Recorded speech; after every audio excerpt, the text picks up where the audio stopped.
Happy Tuesday, everybody. We got Cantonese Meow Meow and Tracker and the great Mattsby. Oh, so great. The greatest. He's such a great improvisationalist, too. We were just talking about it before the show. Kat and I were talking with him. Nolly. Thinks so fast. Oh, man. The Chinese people would like, eat it all up. Just Yes. You're a white man speaking Chinese. That's like nothing better than that. Some people thought I was Asian, though, so that's okay. Yeah, well, you got some Asian in you. I mean, I can see that. Yeah.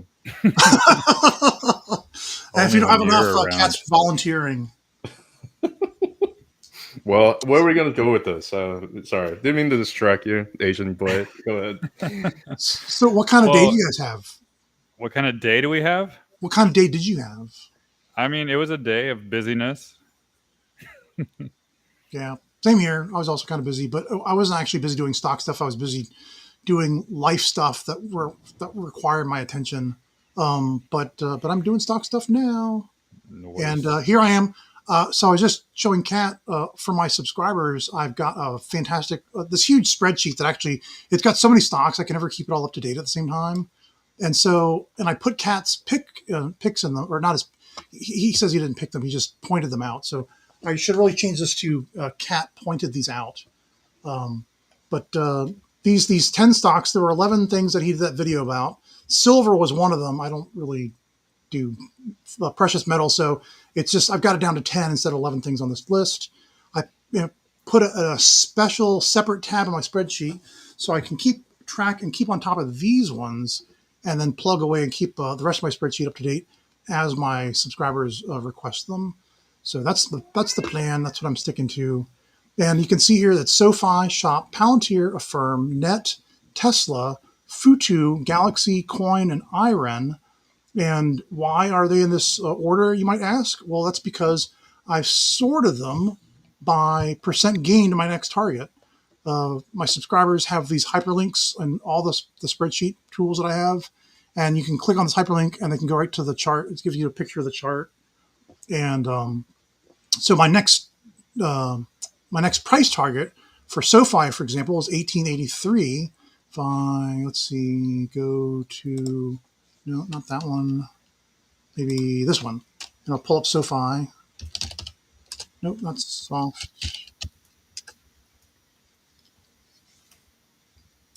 All right, here's my SOFI chart, and I'm looking for it to drop to 1917, and then I go back to this chart, and I guess they're two different charts. This one says 1883. I've got a different chart that says 1883. Sorry about that. And so the percent gain to next target is actually a negative number. These the way they're sorted is from negative to positive. So these ones are actually working their way down. Support target for SOFI, a support target for SHOP. Palantir is very close to hitting my next resistance target of 197.46. Then AFRM's got like 13% more to go. Cloudflare 45%, 49, et cetera, et cetera, et cetera. Coinbase is, let's see, then we go to this side over here. How much is the stock up since Kat recommended it? I'm sorry, not recommended it, pointed it out on July 23rd, 2025. Well, since that date, SHOP is up 22%. Palantir is up 21%. AFRM's. Well, I'm not seeing the chart there for some reason. That's weird. I'm sorry. Oh, wait, hang on. You know what? Yeah. Why didn't you say something before you just kept going through the whole 10 and we're like, what are you talking about? I'm so sorry.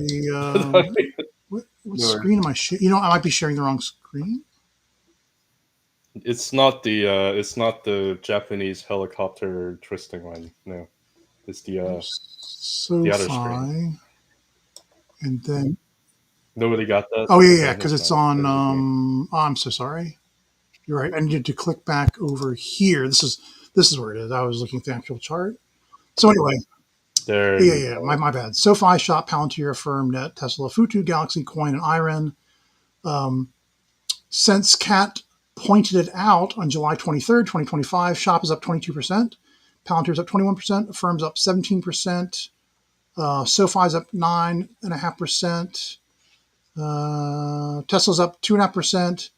And then GLXY is actually up, but stupid. My spreadsheet's based off of Google Finance, and Google Finance is not parsing data for Galaxy yet, or right now for some reason. So I've got no data on that in the spreadsheet.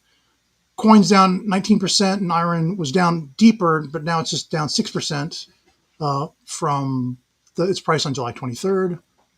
So yeah, because what Coin's, it's got 100% higher to go.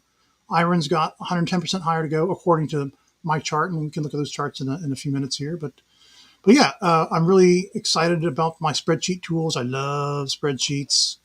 And yeah, so you can see here's where it's going next, but then here's how much gain it's got for the top of the cycle. You'll notice Galaxy's got a crazy 2,681% higher to reach its wave 5 target up here.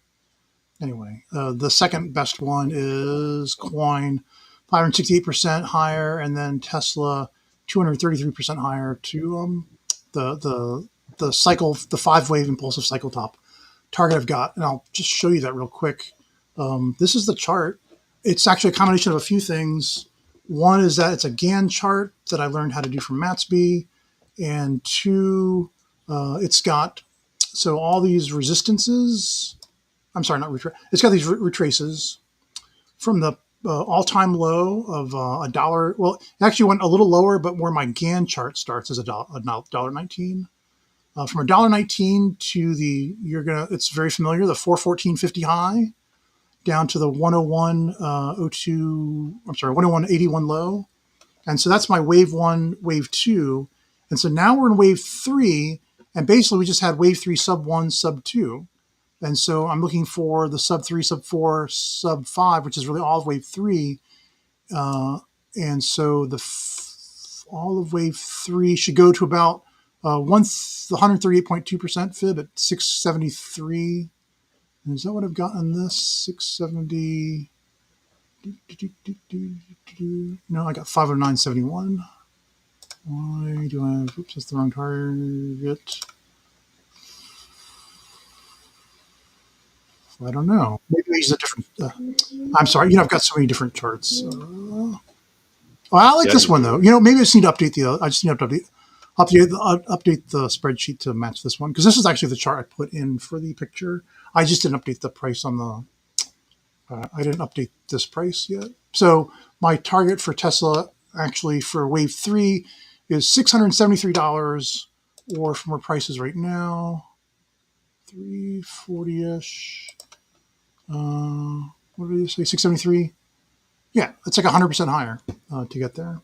So it's on its way up, Tesla. And then here's something. Well, I'm going to let Matt talk for a while, and then I'll come back and I'll tell you about all this writing that's on the side of the screen here.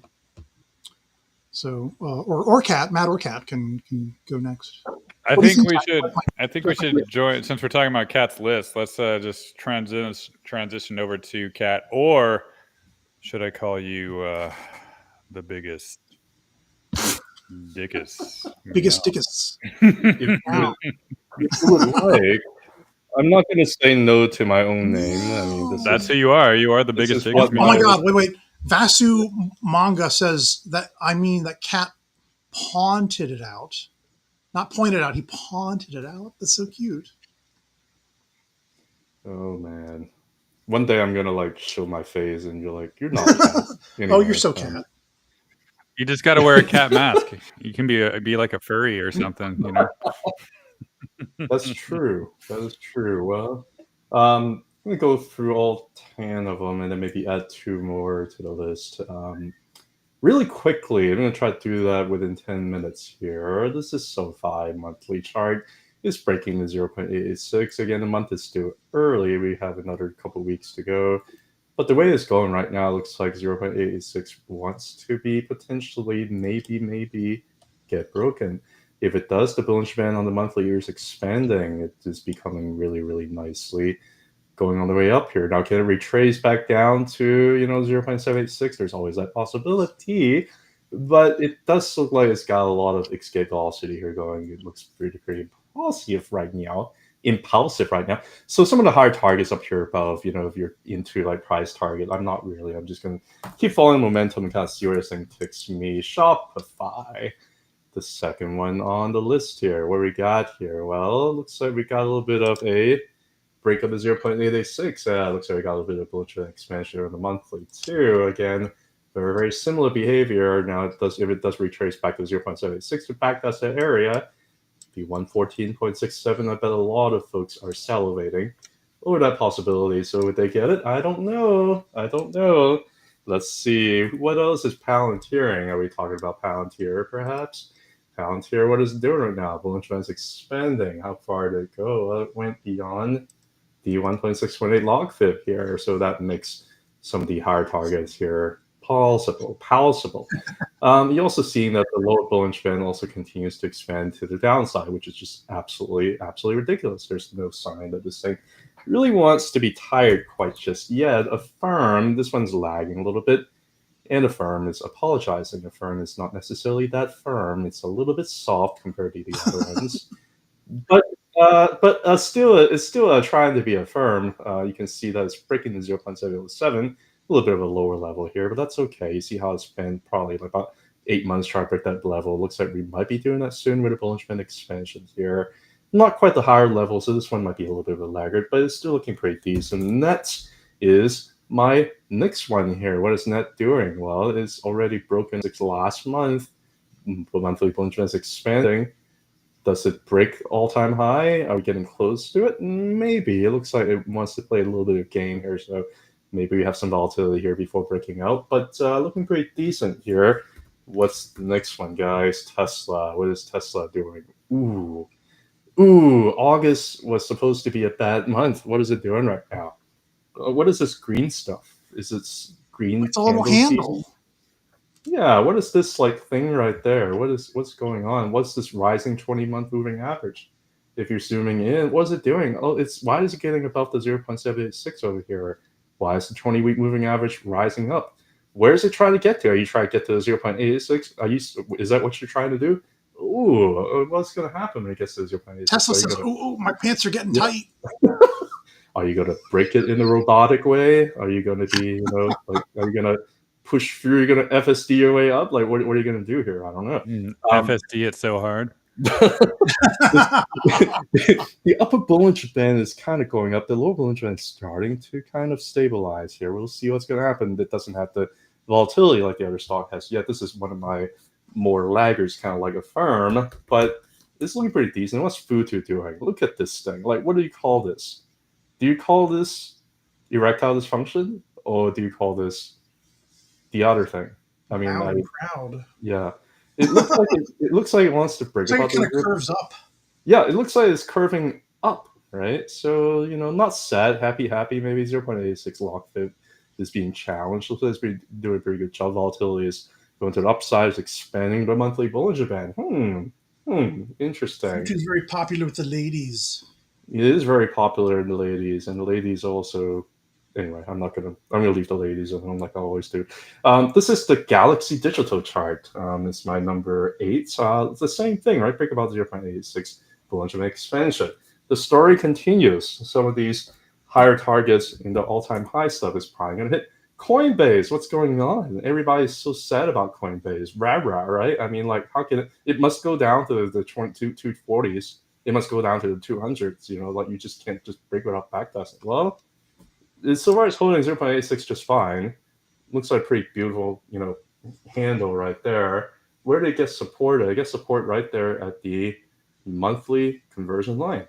This is not a bearish thing, and looks like we've got a pretty good support here at 0.86 too. Breakout over 0.86, back testing it so far, holding it so far in the middle of the month. We'll see how the month ends. And the Bollinger Band not quite fully expanded. It looks like it wanted to kind of tease the low Bollinger Band expansion here. Not quite yet, but certainly looks very impulsive. Upper Bollinger Band still expanding, getting over 0.86. IREN, what's going on? Bollinger Band expansion, trying to break the 0.86 here for a second time in a month. We just simply waiting for the Bollinger Band expansion here. But you see how I am basically going through a very, very similar thing here. So I'm going to talk about Roblox, because you talked about it last week. Is it Palantiring? I think so. It broke the 0.86. Why isn't it going any higher now? Well, because the Bollinger Band hasn't expanded enough. It's just still hanging out in space. It needed to kind of wait for the Bollinger Band to go up, maybe, before it can continue to go Palantiring, but this is extremely crazily bullish. Like, it's so overextended. Like, I don't even know what to say about it. But I wouldn't buy there. But if I had it, I would probably keep holding. But that's one thing I want to add to the Palantir list, because you pointed out Trekker and it's looking pretty decent here. And then finally, I'm going to show you two pictures here. And I think this is probably a good transition to Matt, because I want to talk about Ethereum here real quick. What's Ethereum doing? It's breaking 0.86. What's the Bollinger Band doing here on the monthly? It's expanding. Ooh. Oh, what is going on? Let's look at Palantiring. Yeah, Ethereum. I don't know. Let's look at the Ethereum, you mean? Let's look at what it's doing. Is it Palantiring, or is it making a little weird phase over here? Are we at that stage of the market where pain is pleasure? The face where the Bollinger Bands got squeezy. He gets all constipated and finally lets it out. Yeah, it looks like we'll zoom in here and Just try gross to myself see. out a little bit. I'm sorry. Yeah, we'll zoom in here and try to see what. An upside down is even better. Let's see. I like that upside down.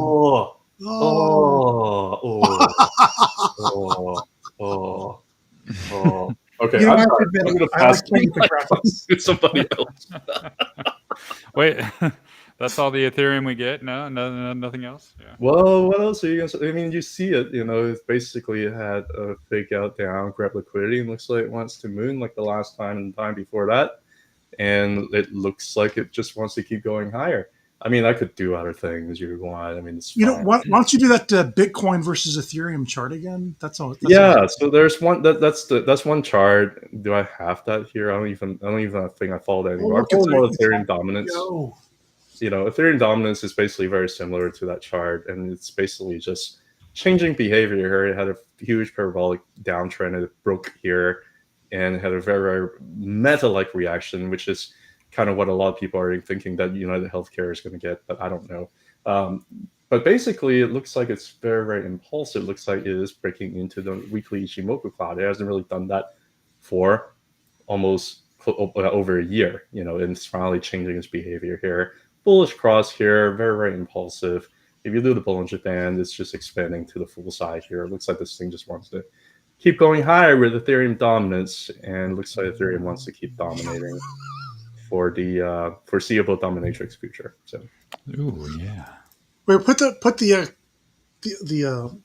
Ichimoku cloud back on.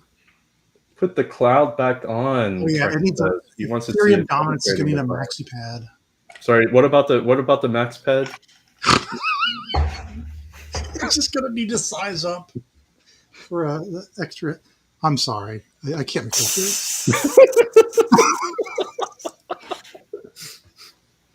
It's got wings. Wait, what? That's the one. That's the one right there. Yeah. You mean the absorbance is very nice. It's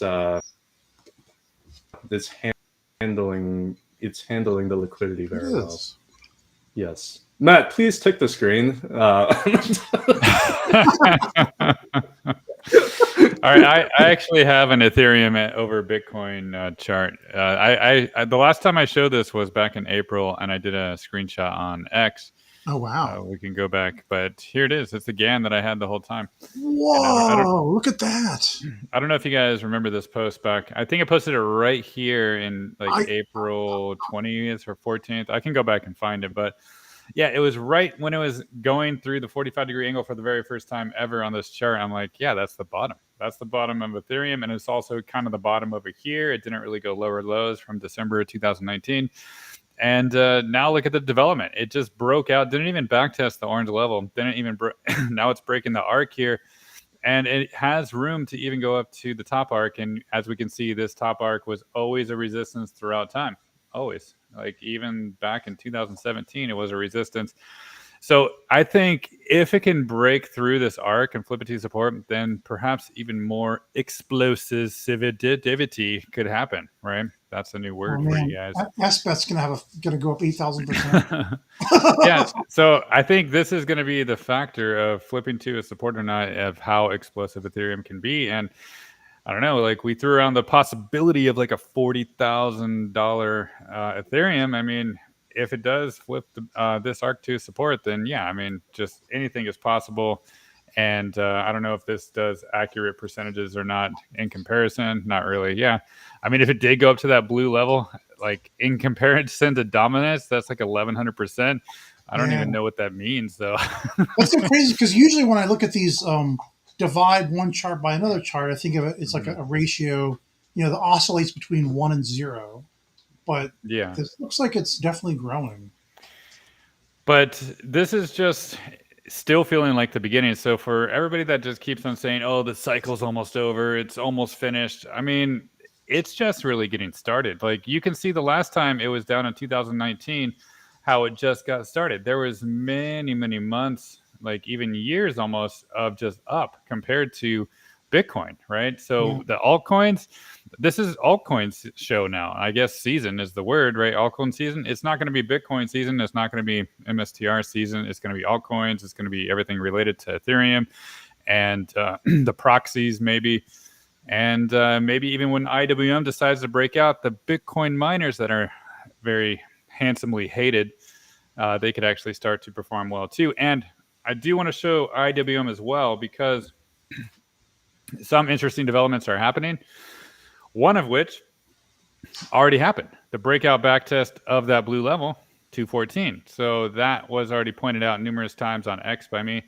And now we also are experiencing something of a break above the 786 fib, which is the 223.76. I know Kat has pointed that out before.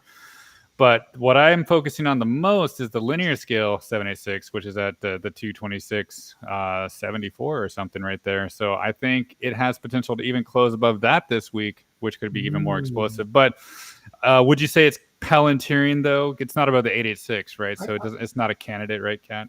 I'd say it's playing a little game that it likes to call just the tip. Of the 786. I think it's getting ready for the maxi pad season, but it's not quite there yet. Not quite. I'm already regretting that maxi pad joke. I'm sorry, guys. I'm sorry, folks in the audience. I gotta go now. Especially our female watchers. What? Anyways, I lost my train of thought here, and so there's one extra set of fibs I want to show you that gives even added confluence that things want to go higher for IWM, which could be more bullish for some Bitcoin miners and small caps and all of that stuff, is the previous cycle fib, right? I know we don't really focus on that too much, but it is the 1.414, right? It's finally flipping that to a support, 221.77. It's been spending the majority of the time over the last few years underneath it, but getting back above it, stabilizing above it is kind of the first step to getting more bullish. And price never really got to the 1.618 up there, so that would be the next logical target, which is 250. So I would also argue that the beginning of the cycle is underway more than being closer to being finished, right? I think it has plenty of months ahead of it that can just continue to break out, which kind of means that risk on can stay risk on for a while, which means everything risk on can maybe start to outperform Bitcoin, judging by that Ethereum over Bitcoin chart that I also showed you as well. So lots of confluence there. And once again, what's the best way to make this rally hated? It's, well, make the miners and everything else keep on sucking, and that just makes people angry, even though things are ultra mega bullish. So I think they'll have their time in the spotlight, but it's going to take maybe a little bit more of a breakout from IWM, and probably a breakout back above that 886 that we're looking at, and that's at 233.20. So once we're above that, then I think more fun stuff can start to happen, but we're not there yet. But things are getting exciting. Ethereum's going to break out into all-time highs. How high is it going to go? Only time will tell, but based off of that Ethereum over Bitcoin chart that I showed you, it's basically just underway. So I think it can last a while. So he's saying it's just a kiss on the luscious lips and getting everybody frustrated before the real thing happens. I mean, it can go longer than all night, too. It can go all year, maybe. That sounds like we need more Mattsby pets. That's Oh, no.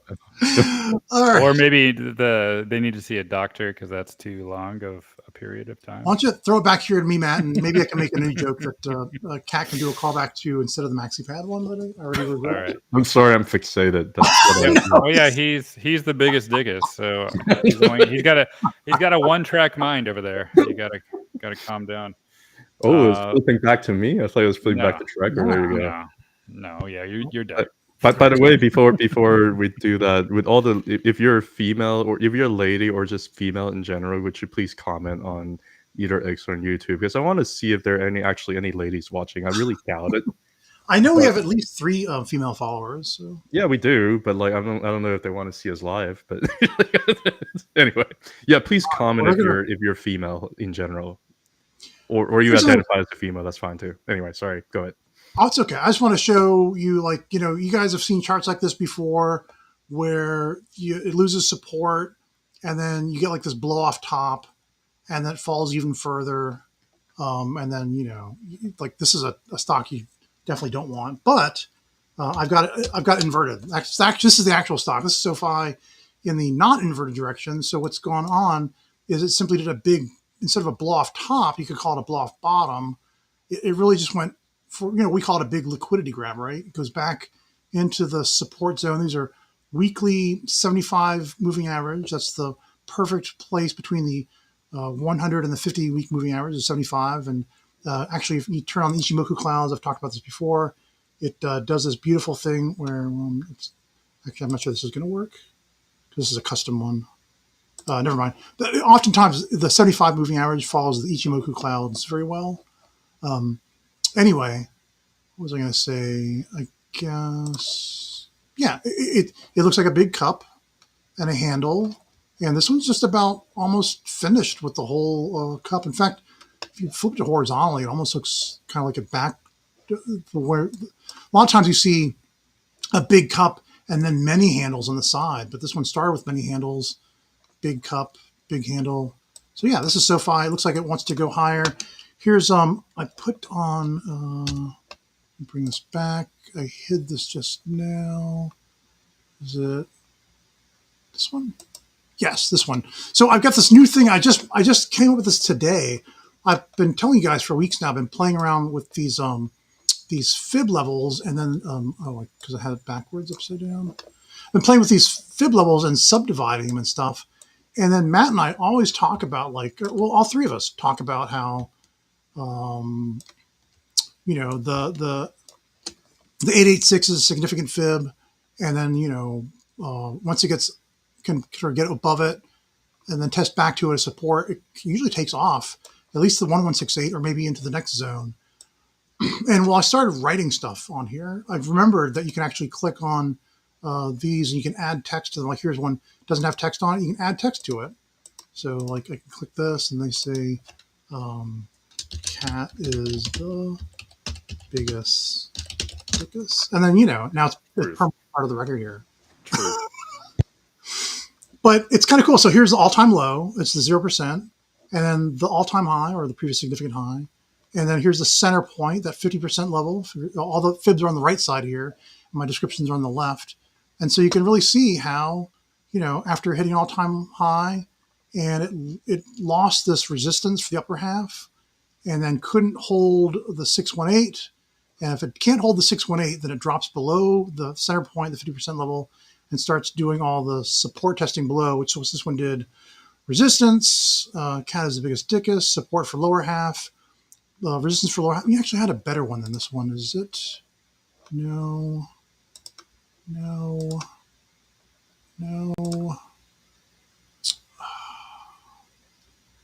had one with better descriptions, and now I seem to have lost it. These are my early descriptions from earlier in the day that I kind of refined them. But I don't know. Well, I'll keep playing with this. It's pretty fun. So now you can read what it's doing on the left side pretty easily on my charts, as well as seeing what retracement fibs it's at. So once it does, it teased over the 886. Now it's over the 886. Let's go to the 16-hour chart. Let's see if it ever tested back. It hasn't tested back to it yet. It might have to test back to 2276 and touch it before it can then go on higher. If it can get over the 1168 is going to be early resistance. If it gets stuck there, if it can't get a higher high, it will get sent back to retest the 618, I'm sorry to say. But if it can get over it, test up to it, then it can hit like, you know, the 1414 here is resistance for the next level. Now here's like one of the really cool things. And then the final boss of resistance for the next level is the 1618. Once you get to the 1618, you've kind of graduated into the next level. And the cool thing is I can take this chart, make a copy of it. And let's see, just for make it easier to read, I'm going to not extend the lines left and right. Oh shoot, where did it go? Here they are. And then so now it's sort of a subset on the inside of this. Once you get, let's see, if you line up the 0% with the 618 down here, and then line up the 100% with the the 2618. I thought it was the 1618. The 1618 here. Let's see, what have I done? That's the 618. Or maybe it's the 1618. We're getting there. We're getting there. Hang on. Stay with me. That's what she said. I had this on a chart. Where is that chart? Sorry, I've got. Oh, wait. That's what she said. I accidentally changed one of these. Maybe it's this one. If I just Control Z back enough, I'll get back to the chart that was it before. I messed around. Come on, you can do it.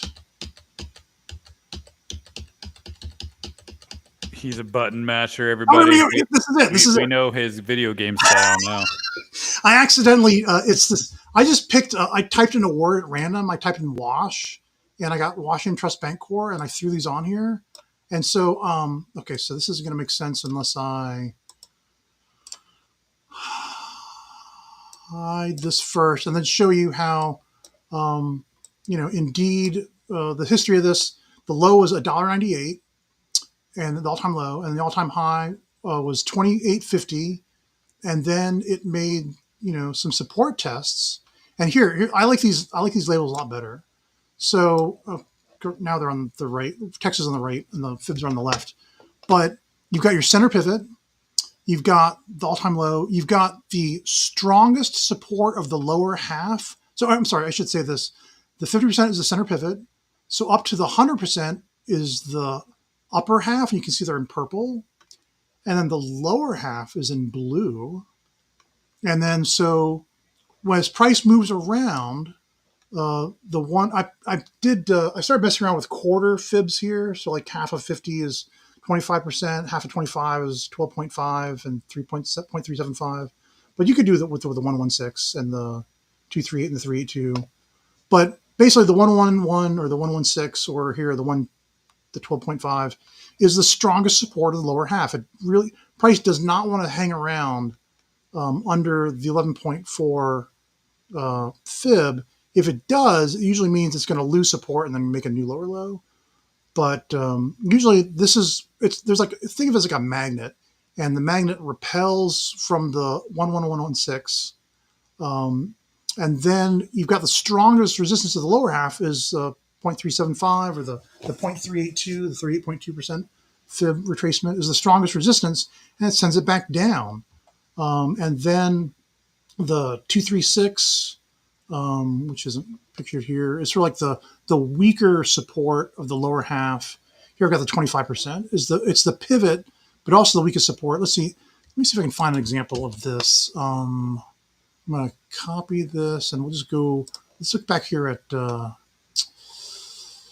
me turn this into this one. Open anyway is fine. All right, let's throw this on SOFI, and because this one's got a lot of action down here. All right, from the 0. So here's the low. Numbers. Oh no, I've got it. I got it inverted. Hang on, because I saved it that way. There, now the numbers go up on the right. This is the way SOFI actually looks. And here's the high and here's the low. All right, bear with me. This is going to be really cool. Right, so all-time high, all-time low, center pivot point. You can see there's a definite symmetry of like price action above the center, then below the center, and then it kind of goes, hee-haw around the center, but it's definitely trying to get back, above the center again. So just think of it that way. And then what else do I want to say? And then so, right, from the all-time low, it really wants to get back over the strongest support, and then it has the strongest resistance right here. So for here, in December of 2023 to January 2023, it really wanted to get back over the 120, the 12.5, this level fib, but then was rejected. Couldn't even quite get to this strongest resistance, the lower half, which is the 382 is what we frequently call it. Then it sends it back down, and it sort of oscillates around here again, but then makes it a little higher this time. Here, it actually made it back to the halfway point, kind of wicked over it, but the candle body closes back below it, and back to the 2.5 right now, which is now sort of becoming a pivot as the strongest resistances of the lower half takes back over, pushes price back under it. But now it's sort of oscillating inside the strongest resistance of the lower half and the pivot, which was the weakest support of the lower half. And finally, it does get over that strongest resistance, crosses the center, runs up to the center pivot, the 786, and then it can't get higher. So it loses the weakest support of the upper half. And it just, here you can see it already did a test of the strongest support of the upper half here. So this time it just does a penetrating, a bearish engulfing candle, drops down, touches the center pivot, wicks above the strongest support of the upper half, the 618, can't get the 618, drops it back all the way down to the 375 again. The strongest resistance of the lower half now becomes the strongest support for this upper half. This happens a lot. So let me just go. I know I'm throwing a lot of words. I'm throwing a lot of fibs around here, but it's a pattern that you really start to see. Can't get above the 886. We've got to test the whole thing all the way down. Tries to get the 50% level. Can't get there. We get another little cup here. Makes a new handle to the upper half pivot, but then it has to retest the lower half one more time before it says it's all done with the lower half. And now we're in the upper half, never to see the lower half again, hopefully. And then now we're above the 886. Once it can get on the 886, test back to it, it can go make a new all-time high and then check out the 114 up here. Now I was saying that there's this really cool thing, and that is if I unhide, oh God, I deleted it.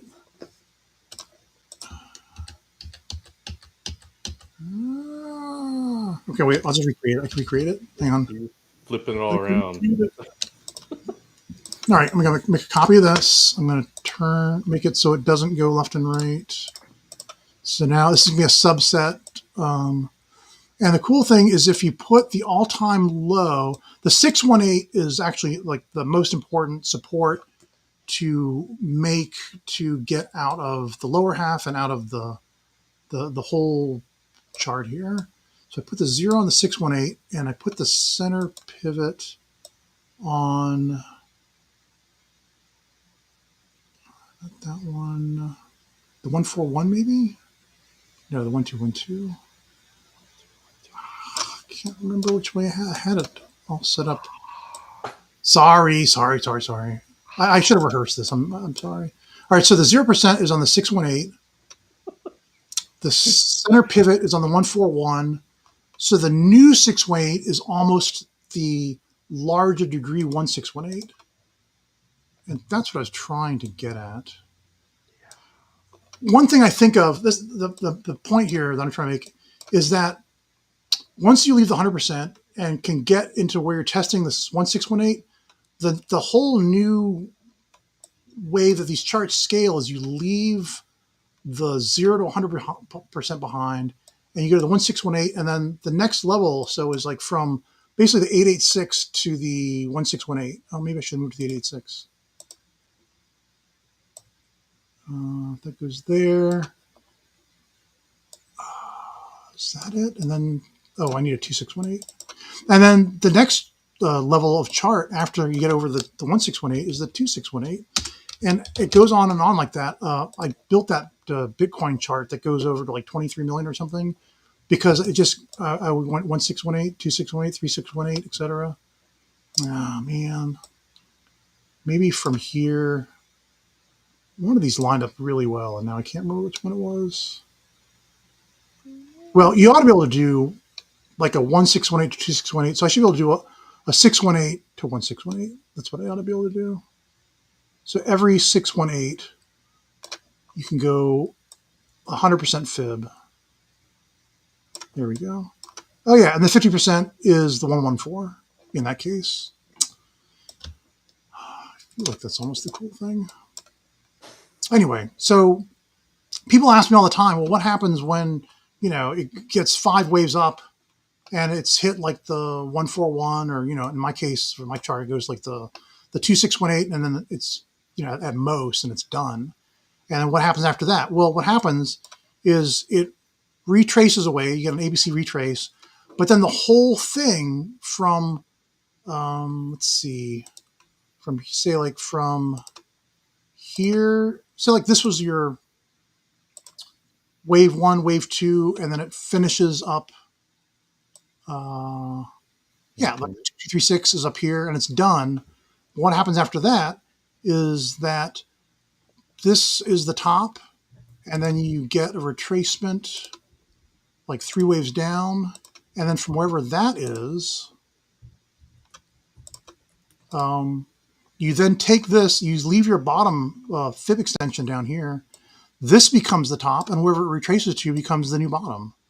So now this is your wave 1, this is your wave 2, and everything grows up like this. And I was showing Matt this earlier in the morning in the show that when you, this is all log scale for retracement fibs, and these are linear fib extensions. We do not do that. And you can see what happens is they start to reverse Doppler into a particular price area. So for here, I just randomly picked that SOFI, if it were to top out here and then test back to 1349, which is, I'm not saying it's going to do that. But now it's pointing to the 141 is where it would go next. It would do 5 impulsive waves from here, like 764, 382, 1382, 100%, 2382. And then this is the path that takes it to the 141. And then next, what happens after that? Oh, well, then next we get to the 1618. It retraces back to like to the 114. And then this starts to Doppler into the next 141. See, now it's kind of, it would probably have to come deeper than that. Does it come all the way to 100%? That's what she said. Anyway, I don't know. Are you guys following along with me? Is this interesting at all? We're trying to. I hear whispering, but I can't hear what you're saying. So anyway, this just becomes the new wave 2, and this wave 1, wave 2. Well, it wouldn't be this deep, actually, is what happens. And then it starts to Doppler into the next larger degree fib target. So what's your max target for SOFI right now? Oh, my God. $1 billion? Are we talking a trillion? Do I need to take off my shoes? $600. The 600. 3618 is $4,000. I'm not sure at which point like money doesn't matter anymore. It's probably the 9. I did like this all the way to 8618, and then I just went to 9, and then 9 is usually like after that money just doesn't mean anything anymore. Here, SOFI is worth $110 million for a share. Oh, okay. So I think by this point we just don't have stock market anymore, or the stock market evolves into something else, or it's based on a different currency. Anyway, those are my big ideas for tonight's show. I thank you for indulging me. That's a lot of friskies. So wow. Yeah. But it's just kind of cool. So, right. And so then this becomes the center pivot. The 114 really should become a center pivot at some point while it's trying to go from the 618 to the 1618.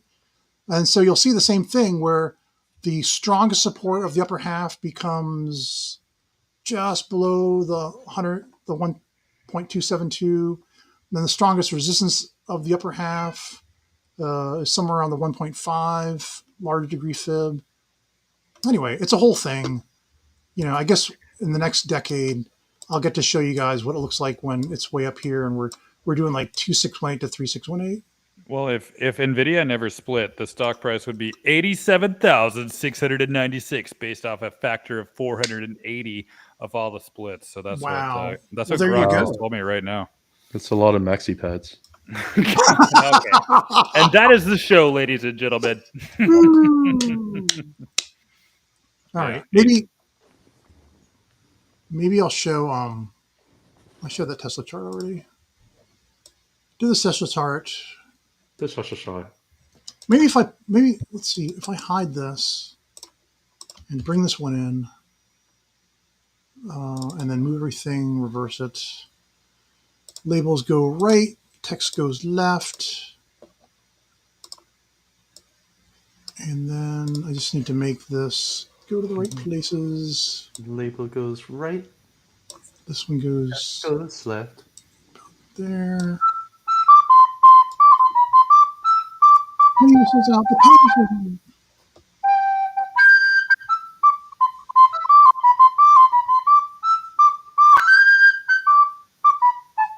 Sorry, you ready?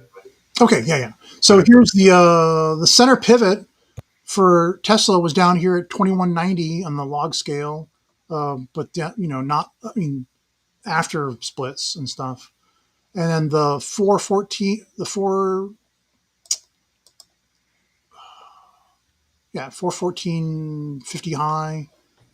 I'm calling that the all-time high, and it went back down to test the pivot of the upper half, which is also, well, let's see, it was the week of resistance there. Now it was support. Then it goes. Now it spent a lot of time around the strongest resistance of the upper half. It did wick up to make a new all-time high, and comes back down to the. We touched the strongest resistance up their half and turned it into support right here. We turned it right into support right there. So we're ready to go to the test out the early resistance for the next level, and that'll be up here around $800. Let's see, I think I've got that right. This should actually be for 787, something like that. Anyway, and you can see, and then if you guys remember, this is just, I copied this price action right here, and I just scaled it to fit. Right, I just took this, put it up there, and then scaled it to fit this, just to give you an idea of what it would look like. Woohoo! All right, so anyone have any questions? Is that what you told Curious? What's his name? Curious Pig. What's it anyway? That is Curious the Pidgey. Yeah, Pidgey. Yeah, that's right. Yeah, it's Hang on, going to like 2,000. Got to see what the audience is having to say. Bien is blowing my mind. That's me. Yeah, I was asking how many females are listening. We got apparently an 81-year-old female who listens to our video when she does strength training. So that's pretty incredible. That's fantastic. Yes. Well, welcome and hello, or glad you're here. You've probably been here for a long time already. Yes. Well, thank you, Traka. Thank you.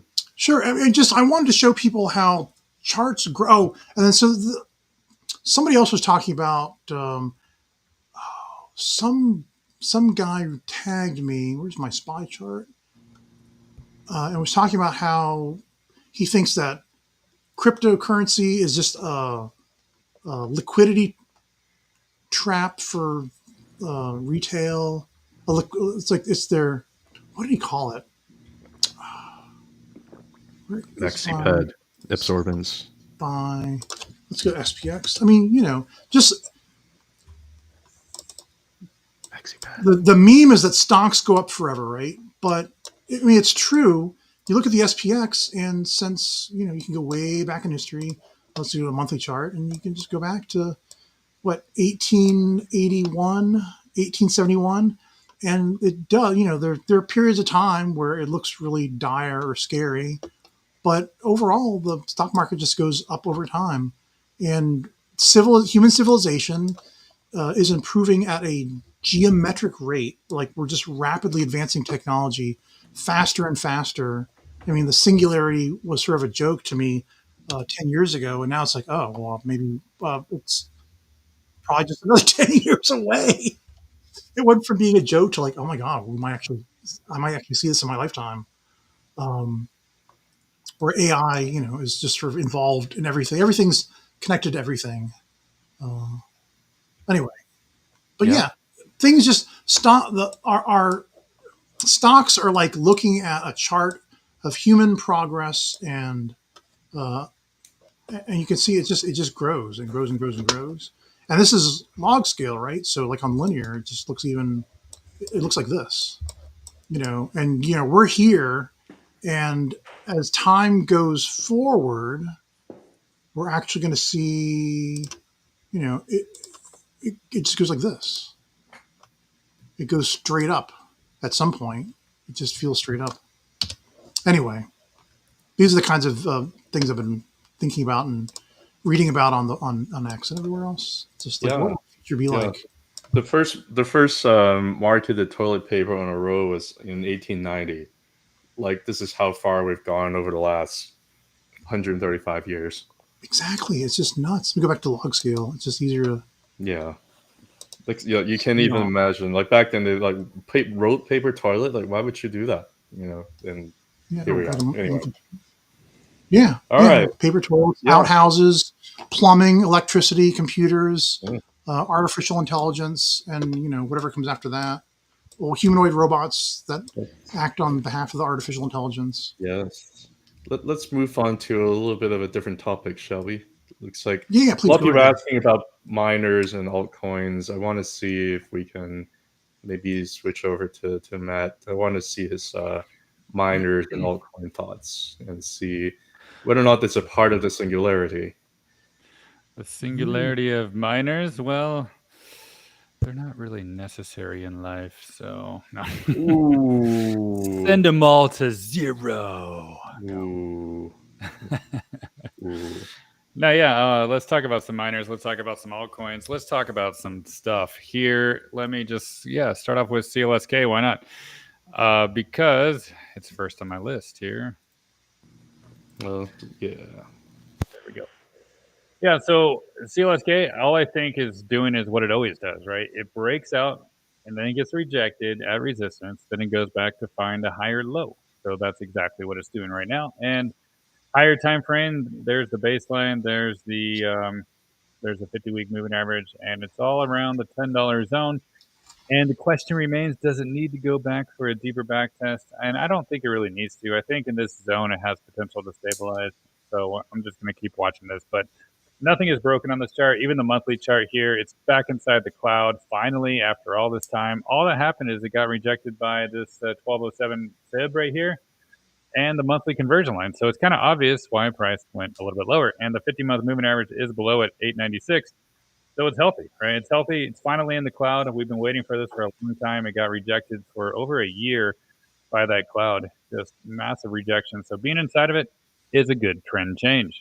I am not bearish on it. RIOT, month over month, it's actually stabilizing on top of the 50% fib, the 100-month, the conversion line. So yeah, it's just range bound too. It's not looking ready to break out just yet.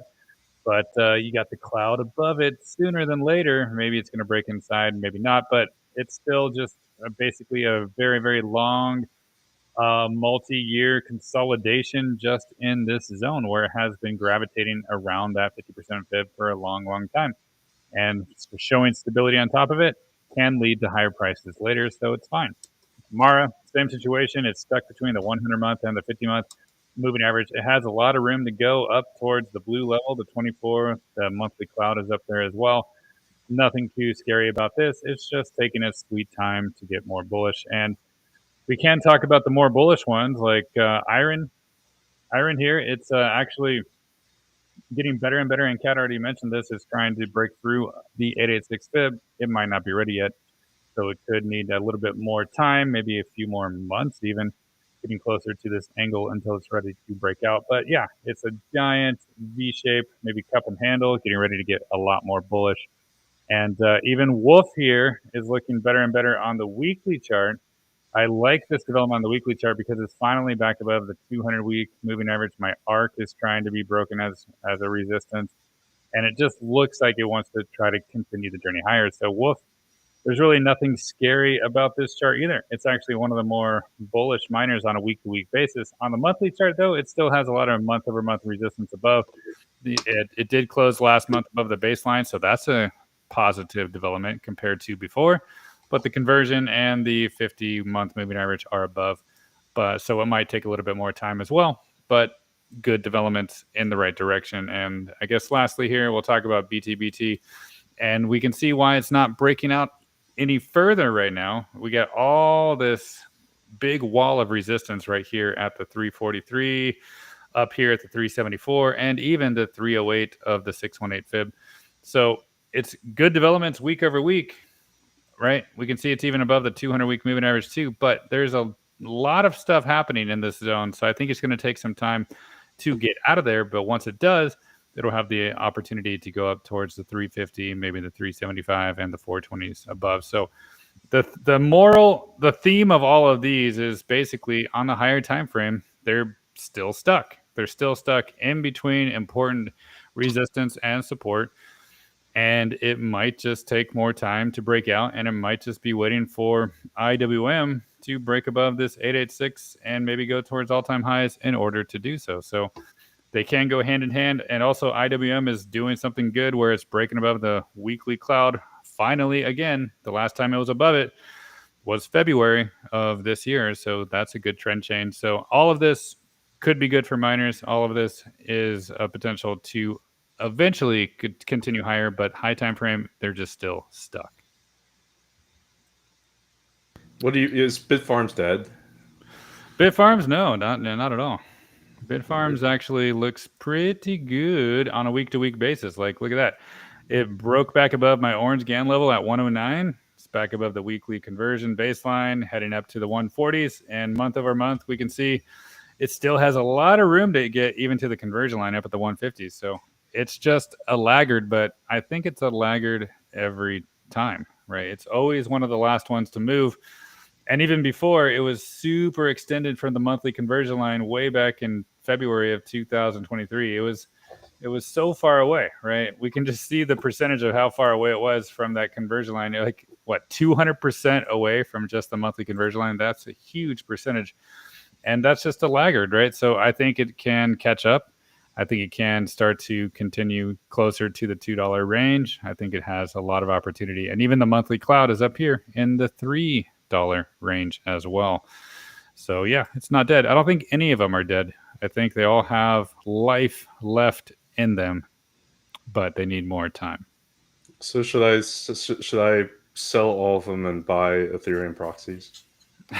Well, if you like to live dangerously, I mean, miners are already dangerous, but the Bitcoin or the Ethereum proxies, well, I guess BTBT is technically one of those now too, but yeah, I just think they're a lot more volatile than miners, but who would have thought anything could be more volatile than miners? Yeah, I want to buy short dated calls on SBET. No, actually, I don't know. It's tough. Trek, are you still trading the Ethereum proxies? You mean the like SBET, treasury? The treasury? Yeah. Yes, I am definitely none of those. Okay. How do you feel about it? I'm optimistic. Okay. Good to know. Yeah.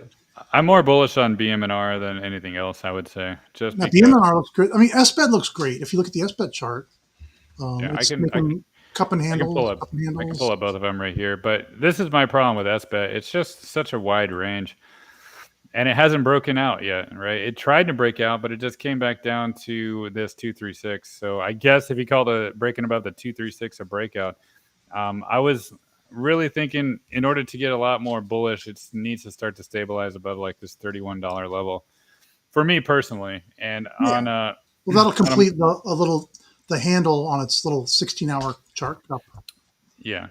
I just think it's going to take more time for SBET, but the way BMNR looks to me, it's already getting inside the monthly cloud, right? And this is something that is good, a fantastic development, because we haven't seen this since it was in the cloud last time in 2021. So this is a huge trend change, and it's even back above the 50%. So this is why I think it's going to have more momentum sooner than SBET, and I think it's going to just continue to probably outperform SBET, in my opinion. And right now it's in a new range, so I'm not saying like this is a fantastic buying opportunity. No, I think the opportunity to buy was technically the breakout backtest of the 100-month moving average right there at $30.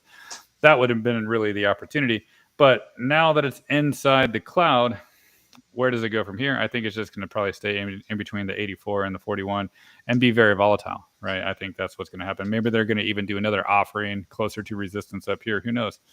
But I think just the way it's set up, once it can get going, then I think it can even go towards the top of the cloud, which would be the 886, right? That would be the 400s eventually. So I just think it looks a lot better than SBET personally.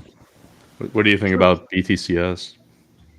BTCS. BTCS, yeah, inside the cloud, stuck below the conversion baseline. But it's the exact same situation as BMNR, right? Same exact situation. It's almost identical, really, except for the 100-month is up here and BMNR is down there, right? That's the only difference. But yeah, it's almost identical, and I think it has a chance to stay inside the cloud. And the bottom of that cloud is 364, 360. So yeah, just keep on continuing the journey inside this zone, building a base, go higher. Yeah, it looks fine. Yeah, we're very volatile. Yeah, I position in it, and I'll probably scale in. If it goes down to the mid threes, then I'll buy more. So, yep. Yeah. Awesome. But I think what people aren't talking about is all these offerings. The money is going into crypto, so why not just buy a crap ton more crypto? I don't know. I mean, I do both. I know I don't do. I mostly buy crypto now. But I mean, like, what about if they're taking out 20 billion, that's eventually going to go into Ethereum, right? So yeah, it will. I mean, it's already been going. It's been a lot of pressure, and it's finally being released. So that's what you're seeing right here. But that's, I mean, I've looked at these charts numerous times, and I'm like, yeah, I just can't do it. I'd rather just buy Ethereum. I'd just rather buy Link, and like Chainlink has been skyrocketing recently. Yeah. You want to talk about alts? See what you like while you're at it. Yeah. Alts, we can talk about alts here. So we all know Ethereum is breaking the 886, but what one little leader today was actually Chainlink here, and Chainlink. If we look at the weekly chart, it kind of was a perfect setup. The way it closed the week last week, above the cloud, above the 618. And what did it do yesterday? It just went down to back, or was it 2 days ago? I don't even know. But it went back down to back test the 2111 super quick, and then it was launch mode. So this was a textbook breakout back test of something that has been below the cloud for a very long time, and now even below the 618 even longer. And now it's kind of clear skies up until like 25, maybe even the 786 up here in the 30s. So yeah, Link is good. They have a treasury, don't they? Link? I don't even know. I want to say somebody's doing. I don't know the specific ticker, but I think I remember. Yeah, I think I heard somebody say they're doing it. But yeah, this is a super bullish chart, and nobody was really talking about it, and it just broke out. It had a huge 35% weekly candle last week, and even nicer follow through 7% right now. So a great looking chart. Another one that's kind of breaking out a little bit is AVAX 2, right? AVAX is getting closer to the 382. It's technically not a high time frame breakout, but it's getting closer to all of this resistance, so it has more room to go. Oh, actually, one more thing I wanted to show on Link is, it's also getting into the monthly cloud, right? This was a candle open breakout backtest in the cloud, and it's just going towards the top of the cloud. So it has room. It has room to the $25, $26 zone before any kind of major resistance for Link. So super bullish. But yeah, going back to AVAX, month over month, it still has so much room to go up to the conversion baseline and the 50% and even the cloud too. So it has a lot of catching up to do. And it held the 236 like a champion, which was also my blue GAN level down here too. So I think it can keep accelerating. It can continue to break resistance levels at a time. And it wouldn't even surprise me to see some kind of a, maybe this week, next week or whatever, just one giant bullish engulfing candle to just cut through all this resistance in 1 week and maybe get on top of the 50% fib. I could see that in the weeks to come for AVAX, and it would probably surprise a lot of people. But that's the best way to cut through resistance. Just one giant candle, get it over with, and then there's no looking back. And people are like, oh, I'll wait for a back test to buy, and then it never comes. That's exactly what just happened to Link. I'll wait for a back test. It's not coming. All right, we can talk about Doge too. Doge did a beautiful back test of the 50-week moving average. We go to the monthly cloud.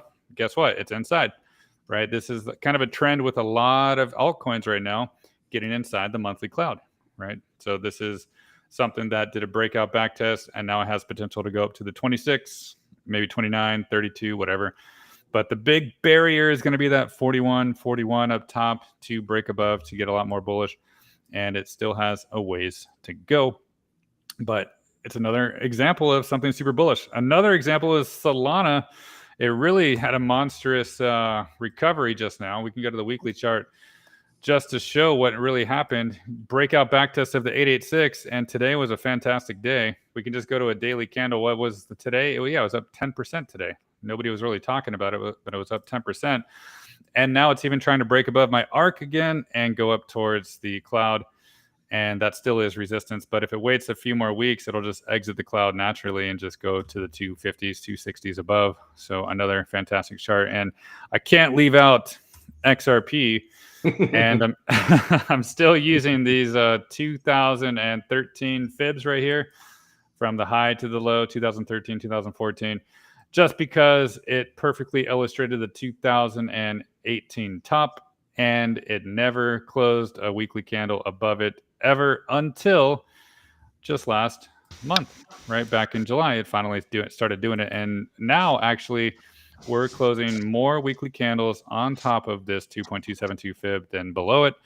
And it already went back down to touch the conversion line. I think this is in base building mode to go to the $8, $9 above. And I think that could probably get there pretty quickly if it does indeed start to make a higher high in the 360s, 370s. So yeah, XRP is just, people are like, oh, why is it lagging? I mean, would you consider this lagging? It started in November of 2024. It was leading. It was just taking forever to get closer to the weekly cloud.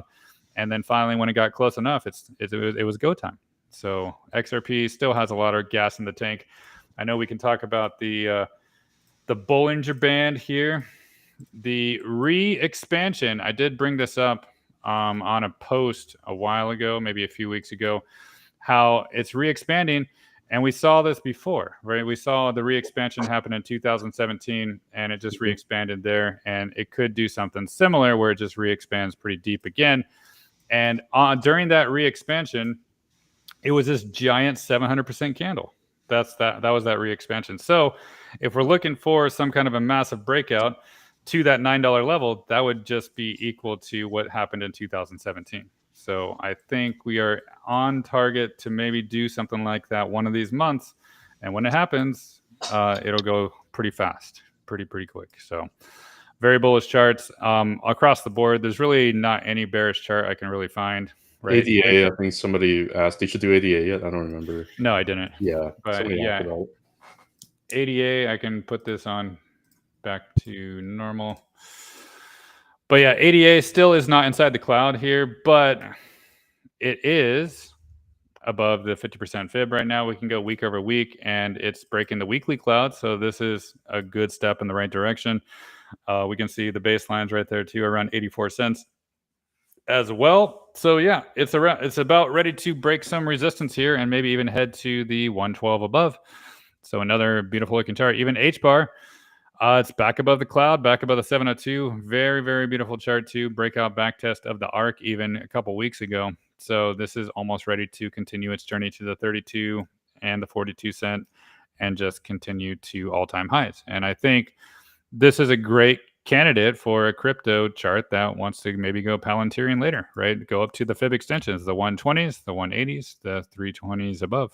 So there really is No loss of momentum on this chart. There's really no bearish chart. Even Fetch, a lot of people are like, oh, why is it underperforming? Well, the only reason why is because it can never close weekly candles above this 382. And it's been a massive resistance for a while. So it just keeps on retesting support until all the sellers disappear, I guess. And then it'll be ready to just do probably one giant bullish engulfing candle sometime and then just go straight through all this resistance, maybe get up to the 618 or so. So nothing is dead. Everything is very much alive. And I think what about Fartcoin? I think Fartcoin is a cat coin. So I'll switch to cat for that one. Biggest. Before we switch, one more question for you. Yeah. What do you think Bitcoin's doing? I think Bitcoin is underperforming now because I made a post today, BTC.D, and it's breaking high time frame support. Whoops, not that one. Looks pretty bullish. No. BTC.D, yeah, it's breaking the 618 finally, right? Finally, the 60.34%. It's breaking below. It's getting into the cloud. I think it's underperformance time. I think it's ready to go maybe to the bottom of the cloud, maybe the 100, maybe the 50% fib below. So, yeah, I think it never got to the 786. So I was expecting it to maybe at least touch it, but you know, these are just percentages, so it's never a guarantee.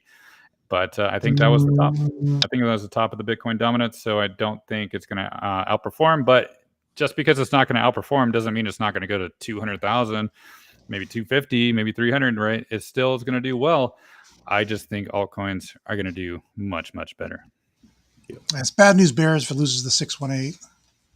Well, that's good. That's good for altcoins. Good for altcoins. Bad news bears for Bitcoin dominance. I mean, for any chart, when it loses the 618 from that high up, it means it's going to go down. Yeah, and that was a big resistance right here back in 2024 November. So a previous resistance flipped to support, now being resistance again. Ooh, that's a perfect catalyst for boom town and for everything else. Sound good, man. Yeah, these are beautiful charts. Beautiful. Do you think Bitcoin's going higher, though? do you think Bitcoin's going higher?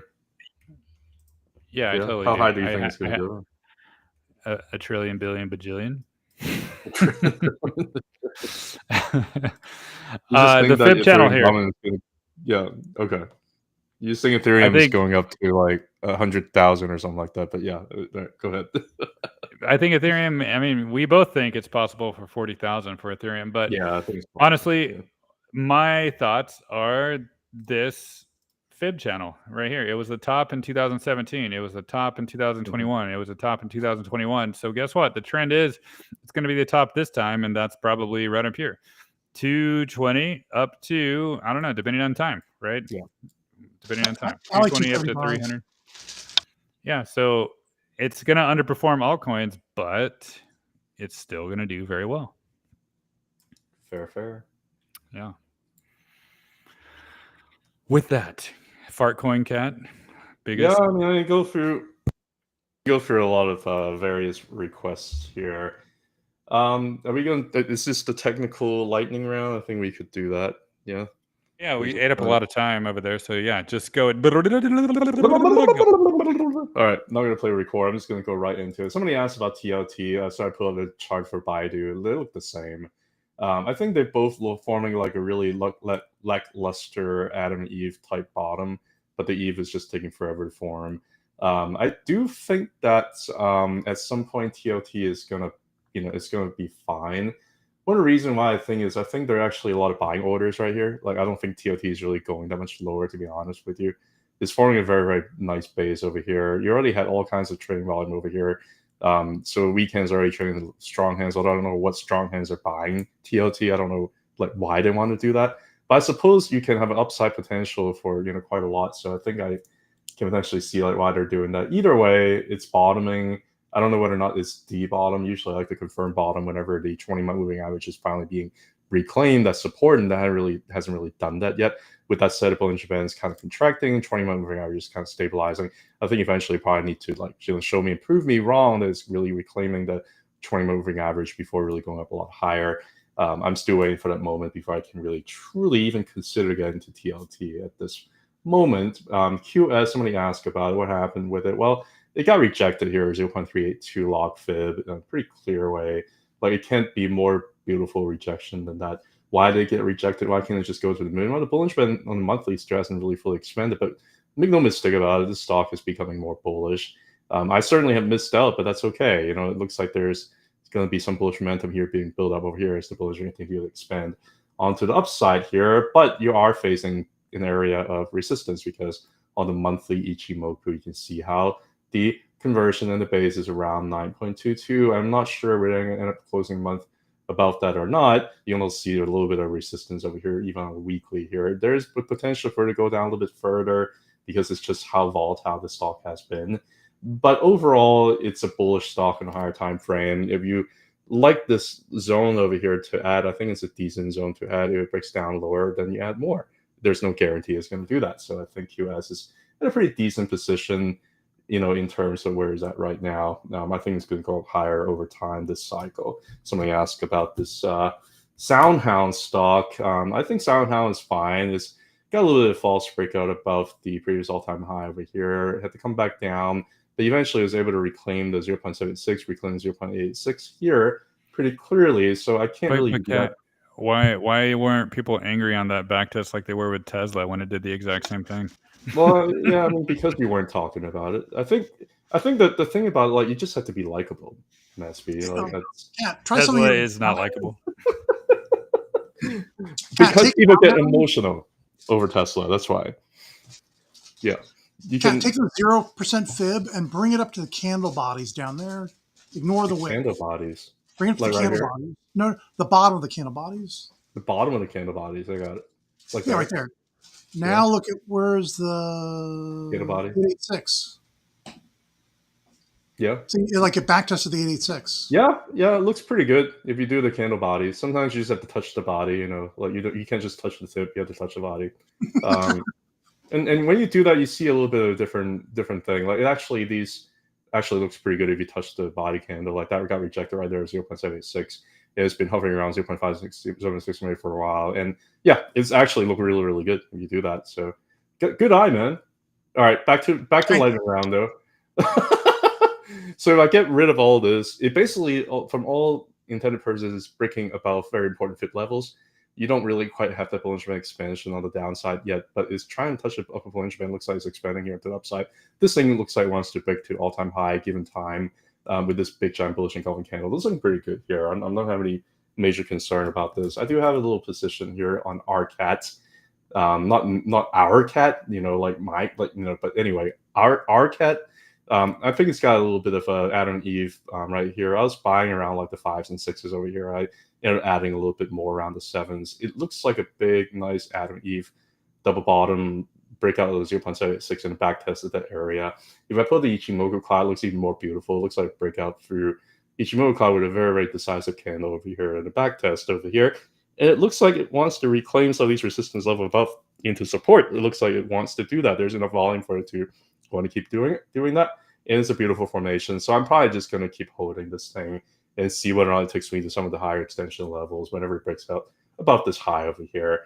That's kind of what I'm seeing here at RCAT. Somebody mentioned, I'm not going to do, if you request like 5 different stocks, I'm just going to do 2, you know, because So somebody mentioned about this BTOG. I don't know, probably some kind of like, you know, treasury play. I don't know, man. You know, it looks like it's forming like low highs and low lows. It's just, I guess it could retrace back to the mean up here, and it could be like a crazy like 200% gain. But I just don't know whether or not this is like a viable long-term kind of play. You look at the volume, the volume is voting. Yeah, it's also getting pretty sold off here too, right? That's what happens with a downtrend. Whenever you have huge volume buying, kind of like open door, you know, huge volume buying, and people that have been like holding all this time just want to sell. This is what this volume here and what this wick here is, you know. So I can't really be convinced that there's a big breakout until you at least get back about like the monthly conversion here or the 20-month moving average. I'm just going to leave this thing alone. Somebody mentioned about this. I think this is like Vivian's favorite coin, Ray coin. it's trying to, I guess it's trying to break above like all-time high here. Just having a little bit of a hard time doing it. As it's trying to do that, it's losing a little bit of momentum. It won't be the end of the world if it comes back and back tests 0.86 or some of the lines down here. But it's a bullish chart. I mean, I just always like to see it form a little bit more of like a higher low before further bullish continuation. But it's a pretty decent chart. But just be prepared. It's extremely volatile. You can have plus or minus, like 10, 20% in a day in the blink of an eye. Speaking of which, Fartcoin. Where's my Fartcoin chart? There's my Fartcoin chart. I got a couple of them. Some of them show different starts, But anyway, if I do the Fibonacci levels from here to down here, if I just basically do the all-time high to the bottom over here, you can see that these levels are holding extremely well. Like 0.5 was touched, 0.618 was touched, 0.786 was touched here, was broken through, and right now you just range bound here between 0.86 and 0.786. To me, I just feel a lot more comfortable if it ends up going down to the bottom of the range, to buy the bottom of the range. That's kind of what I've been doing. Initially I thought, hey, this would be a cup and handle breakout, but just like the long investor, I shouldn't be that bullish on resistance. Sure enough, it came back down and ended up just buying down more down here, and that's okay. Bottom range is not a bad area to buy. I think this is like a track. I think this is like a 1, 2, and I think this is like 3 sub 1. I think this is like a flat sub 2. Yeah, no, I definitely agree. Yeah, so I think the 3 is coming. Like 3 of 3 is coming, and when 3 of 3 is coming, it can reach $69. Actually, I don't know the answer to that. No, don't quote me on that, but I just think 69 is a funny number. But if this is wave 3 of 3, I think it's going to break about all-time high eventually whenever it's done consolidating here. But that's what it looks like to me based on early waves. Somebody mentioned about, I want to talk just a little bit about Doge. I don't want to talk too much about it. First of all, Doge, I think it's basically following a very similar trajectory as Ethereum, although Ethereum's got this like crazy, right angle descending triangle, which is a bullish formation with a breakout. Doge has just been forming higher highs, ripping everybody apart here, but not as much as Ethereum during this drop. It's basically doing the same thing like it did over here, 0.618. It's just been hovering around the area, and it did challenge 0.786 over here before. So I think whenever it decides to break about the 0.618, which I think is going to happen sooner rather than later because it's been forming higher high and higher low over here, and it looks like it just wants to continue and get to 0.786 over here. Once it gets there, it could do what Ethereum did. I think it would consolidate sideways over here enough. Things build up enough energy, and if the liquidity comes, if we break about the 0.786, if this is not a false breakout, then some of these hard targets could potentially be hit. That's kind of what I'm seeing here with Doge. Now, if you're also looking at a couple things here, I'm going to turn off the fit levels here. I'm just going to do a Bollinger Band across different time frame, right? This is a daily time frame. What is it doing right now? It's reclaiming the 20-day moving average very beautifully. Let's look at the weekly. What it's doing is reclaim the 20-week moving average here very beautifully. Look at the monthly here. What it's doing is reclaiming the 20-month moving average here beautifully. Look at the 3-month. What is it doing? It's still rising up above the, I guess this is a 60-month moving average. It's got a little bit of a morning star pattern to it over here, doesn't it? All these 3 candles are also inside candle to that one. So I think that all of this formation over here is basically saying that it's probably going to push up higher whenever it is ready to do so, but it's just hitting a little bit of these 3-month Ichimoku resistance here. I think Doge is going to do just fine. Just give it a little bit more patience and time, and it is what it is, but I think it's going to do okay. Somebody talk about grab because they're inappropriate like that. I think grab is just very, very grabby because it's very, very sticky. And grab has just been stuck here for a long time. It's hovering around this conversion line here on the monthly here, which is bullish. But, you've asked me when it's going to break out of this zone. I don't know when it's going to hit the cloud up there. I don't know. But I do think that it's probably going to end up breaking the 0.382 here sooner or later. And it's going to hit the 0.5 at the cloud over there. So that's going to be your reward. It's going to go up maybe like 20-something%. That's kind of what I'm seeing here. And that's why I sold out of it. And that's why I ended up buying some other things with it, because I think it's a bullish chart. But I don't know whether or not for wave 3, if this is, it's crazy as it sounds, good enough for me, because it's a 2 out of 10 and I would not bang. So somebody was asking about NAK. Look at this chart here. Initially, it was kind of breaking about the Ichimoku cloud here. looking like it was going to do well, but it ended up getting rejected here. You see how the monthly Ichimoku cloud here means something, right? Yeah, couldn't break through the cloud. So what do? You had to come back and back test some things here. Try to find support. Where's the support at? Well, it's hard to say. It's trying to do the 0.5 here. It's trying to maybe even get to the cloud here over time before finding support here, right? But it's just one of those things that if I see it hitting the Ichimoku cloud for the first time, usually get a little bit more cautious. Sometimes whales can trick you, look like you have a breakout, but unfortunately it was a little bit of a false one. You'll put on the 20-month moving average. I mean, this is still an up pointing chart. This is still a bullish chart. It's just forming a higher low here.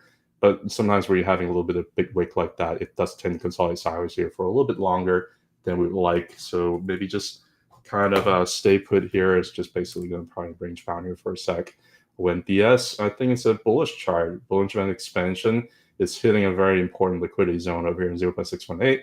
It looks like it might be breaking up. I doubt it's going to break through on the first try. It's probably going to get rejected here by the end of the month because I'm a Debbie Downer and a pessimist. But overall, higher highs and higher lows. Looks like this thing wants to continue.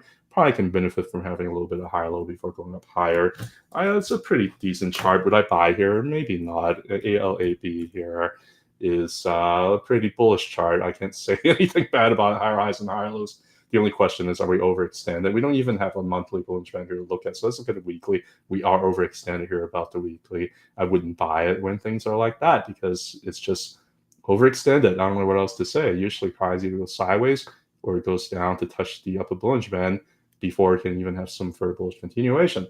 But am I bullish on this chart? Yes, I am. Look at how far it is away from the Tenkan or the conversion line. Probably benefit from some kind of retracements and whatnot. Finally, I want to talk about MetaPlanet and then maybe touch a little bit of a request here. We're getting pretty close to the end of the show here. MetaPlanet, and without talking about MTPLF, I want to talk about the Japanese version because I have a lot more history in terms of price. And I think it's very important because you remember what I was talking about, the 0.786 here, probably about a couple months ago. We were talking about how price has gone more than 100x, and I get a little bit worried whenever it starts to hit a very important resistance level here at 0.786. I was mentioning how we should be cautious. This is still a bullish chart, but I just don't think we're going to break about the 0.76 bullish on it.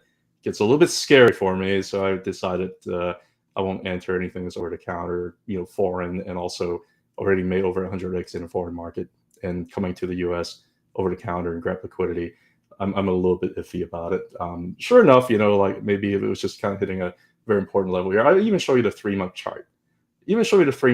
Like, would you buy it whenever things are like finally hitting a 3-month Ichimoku cloud, Matt? Would you do that right at a 0.76? Yeah, probably not. No. So, let me see how much confluence you have here, and this is why a lot of folks are unfortunately getting punished in the short term. Now, how low is it going to go? I don't know. Does it have to go all the way back down to the 0.618 here? Maybe is holding some kind of baseline support-ish.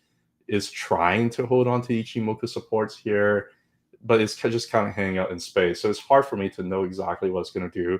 It is declining in volume. I think you are starting to get some sell exhaustion, but things can always go down a little bit low volume here for a long time. AMD was an example. It went down, 12 months in a row in declining volume. It just kept on going down, down, down. So it can go hit lower. It can even hit the 0.618. I think it's possible. But, would you want to try catch volume that one declining volume? I think it's up to you. The lower it gets on low volume, the better risk reward ratio you have. So I'm just going to basically get back to like the OTC version of it. There's not much here to chart, to be honest. Whenever I saw this formation here, I thought it was like a tri-star. And I think I let like Danny's Patreon folks kind of know about that. I was not bullish on this formation. And I was a little bit scared. Should have known it played out. So any other, SUI, SUI, not we, SUI, USD. I guess I'll take a look at this one here. Yeah, bullish, holding a weekly Ichimoku cloud support, holding the monthly, Tenkan conversion line support. This is a bullish chart. How high would it go? I don't know, but I like the way it looks right now. It doesn't really have too much price history for me to really comment on it otherwise. So did I miss any while I was doing it? I think that's pretty much it, right? Yeah, that's it. I did speak about HBAR already too, young mocha latte. I don't have a circle chart. Like this is kind of like pointless to chart. Like I don't have. Yeah, like it looks. Yeah, I think you can say that the sound volume here is declining. I think it's probably exhausting. It's stabilizing. Maybe it's forming a good local bottom here. Oh, it has a lowercase r formation. I think. Yeah, that is pretty amazing. Oh, oh, I want to show one last thing is the Fartcoin chart. I'm gonna pull up the monthly here. Look at how beautiful that is. Big green candle, 1, 2, 3, 4. I mean, it's just. I don't know. Maybe I'm just overly bullish. Maybe it looks like a drawing of a marionette snake. Yeah, it looks like something that you drew because it's got little laser eyes on the head. I would not put my life savings on Fartcoin. I could be wrong. It could always break down. It can always go down further. But so far, it's still holding in a range, so I cannot be too bearish at the bottom of the range. If it ends up breaking down, I'm sorry, guys. It's going lower. But I still see this as a 1, 2, 3 sub 1, 3 sub 2 kind of thing. So maybe I'm right, maybe I'm wrong. That's why I diversify and don't go all in on Fartcoin. So 9 o'clock. Woo, we made it. Yay, another episode in the history book. Yeah, hard stop, guys. I think we cover all the tickers, even for those that you didn't know we covered earlier in the show. Yes, you heard it here first. It's the biggest, diggest hard stop. I'm the biggest meow. Hello. No. If you're the biggest, diggest meow, it should be the biggest, diggest meow. Biggest meow. Oh, that sounded sick. That sounded really sick. Okay. Yeah, you should go to the doctor. I will. There are actually a lot of doctors on X that are Doctor. Yeah. Doctor. Anybody can be anybody on X, though, so you don't know. That's true. Yeah. Yeah. I could be a doctor on X. You probably. Well, you're not. Then why didn't you do that? Damn it! I messed up. I could have been anything.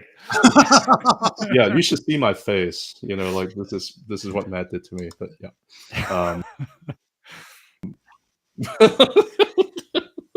Good times. 謝謝大家，唔該晒，多謝晒嚇，大家下次見面啦嚇，next time.